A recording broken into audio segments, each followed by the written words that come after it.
Are you actually buying a world-class carbon frame or just a ticking time bomb of creaks and maintenance headaches? In today's video, Top 5 Best Bicycle Carbon Frames 2026, I'm cutting through the marketing hype. We're going beyond the weight specs to talk about what these frames are actually like to live with, from the mechanic's nightmare internal routing to the threaded bottom brackets that actually stay quiet. If you want the honest truth before you drop your hard-earned cash, you're in the right place. Number 5. Sakati XC Hardtail 29er. So, you're thinking about building up that Sakati frame? Honestly, I've been living with this thing for a while now, and the first thing you notice isn't the carbon, it's how it transforms your local climbs. Usually, those steep sections feel like a chore, but with this, it feels like you've got an extra pair of lungs. It's snappy and just wants to go. I love how clean the internal routing looks on my Sunday rides, but I'll be real, that BB92 press-fit bottom bracket is a pain. If you don't seat it perfectly, you're going to hear it creaking on every pedal stroke. If you're racing XC or just want a featherlight bike to beat your friends uphill, go for it. But if your idea of a good time is hitting big drops or rocky tech, keep looking. This is a scalpel, not a sledgehammer. Number 4. SP Cycle T1000 Mountain Bike Frame. I was staring at my old bike, dreading the long climb up Miller's Ridge. It felt like I was dragging an anchor, and I needed something that didn't fight back. I finally swapped the parts over to the SP M06 frame. Last Saturday, everything changed. On the uphill, the bike felt like a natural extension of my legs, light and incredibly responsive. It transformed that grueling ascent into a quick warm-up. I love how sleek it looks with all the cables hidden inside the frame, but I did spend 3 hours swearing at my workbench trying to fish those same cables through the headset. It's a bit of a headache to maintain. Still, if you're tired of being the slow one on the climbs, this is your solution. Number 3. Elite Road Bike Frame Carbon. Have you ever finished a long Saturday ride feeling like your bike was fighting the road as much as you were? I spent years on stiff, narrow tires before swapping to the R53 frame. On my usual loop, the extra room for 32C tires changed everything.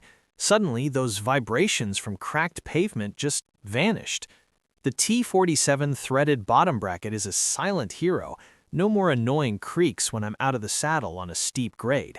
However, the clean look comes at a price. The fully hidden cables are a total headache if you enjoy doing your own maintenance. If you want a pro-level, lightweight climber that eats up road chatter, this is it. But if you hate complex wrenching, the integration might be more trouble than it's worth. Number 2. GT30 Carbon Gravel Frame. Weight and aerodynamics are great for the podium, but for real-world adventure, I'll take tire clearance over speed every single time. That's why the GT30 has become my go-to for weekend escapes. Having the room to run 50C tires means I can transition from smooth pavement to loose, chunky fire roads without that nagging, am I going to pop a tire anxiety. The T47 threaded bottom bracket is a massive relief. It stayed silent through a particularly muddy spring season that would have made a press-fit frame scream. My only real gripe is the 1,250-gram weight. It's a bit of a tank on long, paved climbs. If you want a rugged, go-anywhere gravel mule, get this. If you're chasing Strava segments on asphalt, look elsewhere. Number 1. BXT Disc Brake 700C/27.5er. I recently built the BXT 135 from mixed surface weekend loops. On the road, it feels like a carbon race bike. Once the pavement ends, the T1000 carbon absorbs high-frequency chatter beautifully. The BSA threaded bottom bracket is the standout feature. It remains silent through dust and heavy rain, unlike fussy press-fit systems. However, the integrated handlebar is a compromise. If the reach doesn't suit your proportions, you are stuck with a costly and difficult replacement process. This frame is for the rider who wants a fast, unified race aesthetic without the brand name markup. Avoid it if you prefer a traditional, adjustable cockpit. It is a precise tool for speed, not a platform for constant tweaking. Look, at the end of the day, there isn't a perfect frame, just the one that fits how you actually ride. I've dropped the links to all 5 of these in the description if you want to dig into the geometry or current pricing yourself. Take your time with the decision.